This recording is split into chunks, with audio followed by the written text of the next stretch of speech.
Every Friday night, it's Bellator Fighting Championships live on MTV2, Epix, and Spike.com. Bellator 69 from L'Auberge Casino Resort in Lake Charles, Louisiana. We open with the heavyweight tournament qualifier, Mark Holada versus Abe Wagner. We knew Mark Holada and Abe Wagner could throw hands, but that's not what happened.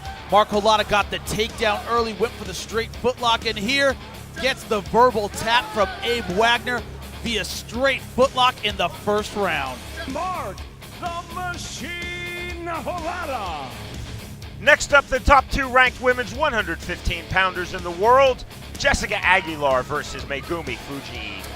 It started out on the feet with some great kickboxing. Megumi Fujii almost finished the fight at the end of the first round with his beautiful armbar. Great escape by Jessica Aguilar, but in round number two, Jag came back with some great straight rights and lefts. In the third round, Megumi changed it up with some ground and pound, some submission attempts, beautiful top work in that third round, a wipeout for Megumi Fujii, but turned out to be too little too late as Jessica Aguilar wins unanimous decision. On then to the welterweight tournament in semifinal number 2, David Rickels versus Karl Amoussou. We thought this fight would have fireworks, and we were right. Karl Amoussou showing off his judo in the first round. Some great trip takedowns against David the Caveman Rickels. Good ground and pound, keeping David Rickels on the defensive for that entire first 5 minutes, finishing out with some great ground and pound. Look at a beautiful outside trip.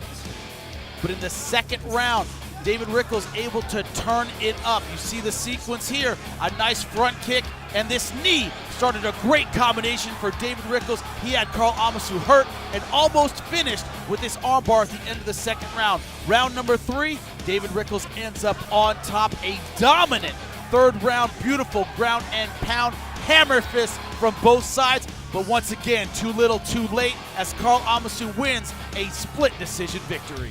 And with that victory, Karl Amoussou advances to the Season 6 Welterweight Tournament Championship, where he will face Brian Baker.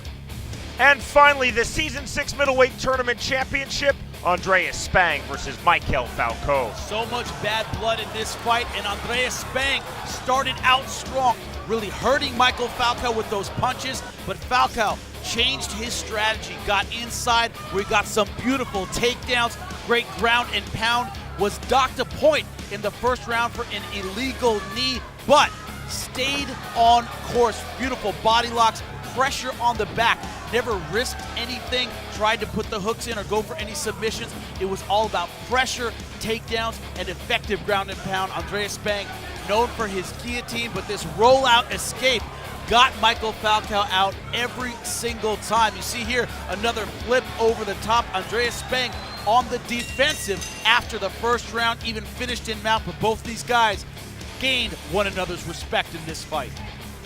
With that unanimous decision victory, Michael Falco earns $100,000 and advances to face Bellator's Season 5 middleweight tournament winner, Alexander Shlemenko. The winner of that fight will become Bellator's new 185-pound world champion. For the latest Bellator news and information, it's Bellator.com.